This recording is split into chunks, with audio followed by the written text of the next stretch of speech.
Good morning, students. Today we are starting with chapter number 3 of history. The title of the chapter is Ruling the Countryside. I hope everybody is ready with the notebook and pen to write down. In any case, the chapter begins with the company becomes a divan. First, you have to understand the meaning of divan.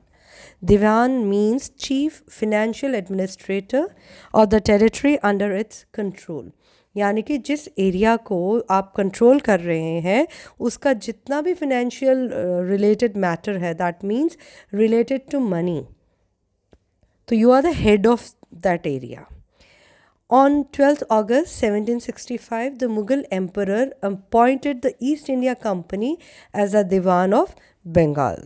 Yani ki Bengal came under the territory of British India. As Diwan, the company became the chief financial administrator of the territory under its control. Now comes to revenue for the company. Revenue kya hai? Taxes and revenue are the main source of income for any government post. The company made effort was to increase the revenue as much as it could. Company का main aim था to increase the revenue that they get. So that, क्यों चाहिए था उनको increase? So that they could buy fine cotton and silk cloth as cheaply as possible. यानी कि what they used to do, they used to buy good quality of cotton and silk cloth from India, but that too at cheap rates. So what was the result of this? Within 5 years, the value of goods bought by the company in Bengal doubled. जितना वो सामान खरीद रहे थे बंगाल से या जितना वो सेल ऑफ कर रहे थे उसका जो रेवेन्यू था उसके कारण the value of the goods doubled up.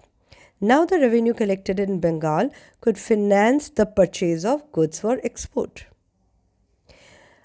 Goods for export means जो आप दूसरी कंट्री को अपनी चीज़ें जो बेचते हैं. Bengal economy was facing a deep crisis. यहाँ पे for the instance the company was getting benefit हो रहा था उनको. At the same time Bengal की जो इकोनॉमी थी financial condition था that was going down. It was facing deep crisis because क्या reason था? Artisans were deserting villages. Deserting का मतलब they were migrating from the villages. क्यों?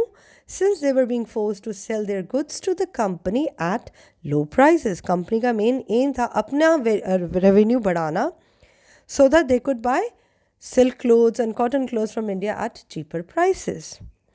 अब consequences इसके क्या थे? Agricultural cultivation showed signs of collapse. अब एग्रीकल्चर में भी काफ़ी डिज़ास्टर हुआ. In 1770, a terrible famine killed 10 million people in Bengal. Then come the need to improve agriculture. अब एहसास हुआ कि in any case we need to improve the agriculture. Most company officials, कौन सी कंपनी की बात हो रही है? British India company. उसके जो officials थे they began to feel that investment in land had to be encouraged and agriculture had to be improved. उनको इस चीज़ का एहसास हुआ, इस बात का एहसास हुआ कि अगर हमें प्रॉफिट अर्न करना है तो we have to invest in land, यानी कि एग्रीकल्चर को इम्प्रूव करने के लिए हमें हर स्टेप्स उठाने चाहिए. सो इन 1793 the company finally introduce the permanent settlement. By the terms of the settlement, the Rajas and the Talukdars were recognized as zamindars, जो permanent एक जगह पे रहने लगे. They were asked to collect rent from the peasants and pay revenue to the company, which was fixed permanently. जिस area का वो राजा था या जिस एरिया के वो तालुकदार थे उनको ये एक राइट मिला कि they will be collecting rent from the peasants and pay revenue to the company. यानी कि पहले they will collect from the peasant, जो भी चार्जेस है वो कलेक्ट करेंगे एंड देन वो जो रेवेन्यू है they will pay to the company, और वो फिक्स था. This would ensure a regular flow of revenue to the company. अब कंपनी की हेडेक कम हो जाएगी क्योंकि कंपनी को तो रेगुलर जो भी रेवेन्यू डिसाइड हुआ था वो तो कंपनी के पास आना ही था. And at the same time encourage the zamindars to invest in improving the land. And zamindars के लिए भी ये बेनिफिट वाली बात थी कि जितना revenue was decided to be paid off, कि हमने इतना तो like we have to pay to the British India company, बाकी जितना भी ज़्यादा बचेगा the profit that would be in our pocket. So ये उनको एक encouragement लगी कि they have to invest in improving the land. जितना लैंड को इम्प्रूव करेंगे उतनी प्रोडक्शन बढ़ेगी, उतना ही उनके पास रेंट ज़्यादा आएगा. अब what was the problem? The zamindars were not investing in improving the quality of land. Land area बढ़ा रहे थे बट उसकी क्वालिटी को वो नहीं इम्प्रूव करने में इन्वेस्ट कर रहे थे. The revenue fix was too high for the zamindars. Moreover, zamindars wanted to earn profit, but at the same time, the revenue fixed by the British India Company that was too high for the zamindars. Already वो इतने high थे, so the profit amount was not that much. As long as the zamindars could earn by giving out their land to tenants, tenants होते किराएदार, they were not interested in improving the land. सो अब जो ज़मींदार थे they wanted कि profit to earn हो, but they don't wanted to, they were not interested in improving the land. On the other hand in the villages the cultivators found the system extremely oppressive. अब cultivators कौन है? जो farming कर रहे हैं, cultivate कर रहे हैं. अब उनको ये सिस्टम बड़ा ऑप्रेसिव लगा. ऑप्रेसिव यानी कि not good for them. Reason Bing सारी मेहनत उनकी एंड इतना रेवेन्यू पे करना, इतना रेंट पे करना, that was not beneficial for them. So a new system is device. तो एक नया सिस्टम शुरू हुआ. By the early 19th century many of the company officials were convinced that the system of revenue had to be changed again to meet the growing expenses. अब ये एहसास हुआ कि this is not going to work. So जैसे changes होते हैं ना rules and regulations में, सो कंपनी डिसाइडेड कि रेवेन्यू के सिस्टम पे भी there should be some changes. So Mahalwari settlement was started. The collectors went from village to estimate the land revenue that each village, that means mahal, had to pay. अब collectors कौन थे? ज़मींदार से all जो collect कर रहे थे. अब उनको ये वो उन्होंने विलेज टू विलेज सर्वे करना शुरू करा so that they could estimate कि टोटल लैंड रेवेन्यू कितना दे हैव टू पे.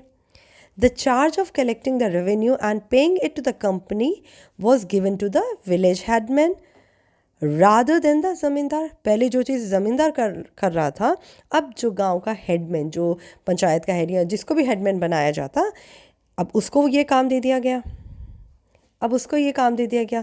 सो this system came to be known as Mahalwari system. और इस सिस्टम को महलवाड़ी सिस्टम कहना शुरू कर दिया. This was the one system.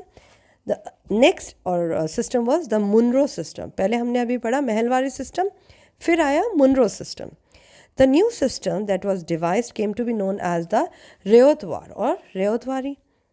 It was tried on a small scale by Captain Alexander Read. It was subsequently developed by Thomas Munro, which was gradually extended all over South India. शुरुआत करी गई थी Thomas Munro के द्वारा and जो कि सारी South India में it was applied. Ryotwari system and its problem. अब हर चीज़ को जब आप इम्प्लीमेंट करते हैं तब पता चलता है कि एक्चुअली क्या प्रॉब्लम्स है जो हम फेस कर रहे हैं. Problems were the settlement had to be made directly with the cultivators who had tilled the land for generation. अब जो भी सेटलमेंट थी रेवेन्यू के रिलेटेड वो डायरेक्टली कल्टिवेटर्स के साथ करनी थी. British should act as paternal father figures protecting the ryots under their charge. अब ब्रिटिश को डायरेक्टली उनके साथ डील करना था ऑब्वियसली, तो उनको प्रोटेक्ट भी करना था उनके नीड्स के ऊपर. To increase the income from land revenue officials fix too high a revenue demand. अब इनकम तो सबको चाहिए होती है. सो जब when they decided that they have to increase the income from land, तो रेवेन्यू ऑफिशियल्स ने क्या किया? They fix the revenue but that was too high. Peasants were unable to pay. अब ऑब्वियसली जितनी लैंड है उसके accordingly crops grow कर रहे थे, तो peasants were unable to pay the high revenue which was fixed. Ryots fled the countryside. तो क्या हुआ? रियोर्स यानी कि कल्टिवेटर्स ने गाँव छोड़ के जाना शुरू कर दिया. And ultimately the villages became deserted in many regions. बहुत सारे एरियाज में villages जो थे वो सुनसान हो गए. Now the next topic is crops for Europe. अब यूरोपियन कंट्रीज़ को किस टाइप की क्रॉप्स की रिक्वायरमेंट थी? The British persuaded or forced cultivators in various parts of India to produce other commercial crops. अब उनको ज़्यादा रिक्वायरमेंट थी कमर्शियल क्रॉप्स की. वी हैव ऑलरेडी डिस्कस्ड कि ब्रिटिशर्स इंडिया से सिल्क, फाइन सिल्क और कॉटन परचेज करते थे, तो ऑब्वियसली उसकी ही प्रोडक्शन ज़्यादा चाहिए थी. But apart from cotton and silk, Britishers needed commercial crops जो कि वो एक्सपोर्ट कर सके दूसरी कंट्रीज़ को. So what they wanted jute from Bengal, tea from Assam, then sugar cane in the United Provinces, जो कि आज की डेट में we know it as Uttar Pradesh, then wheat from Punjab. So हर एरिया की अपनी अपनी रिक्वायरमेंट थी जो कि ब्रिटिशर्स को चाहिए थी.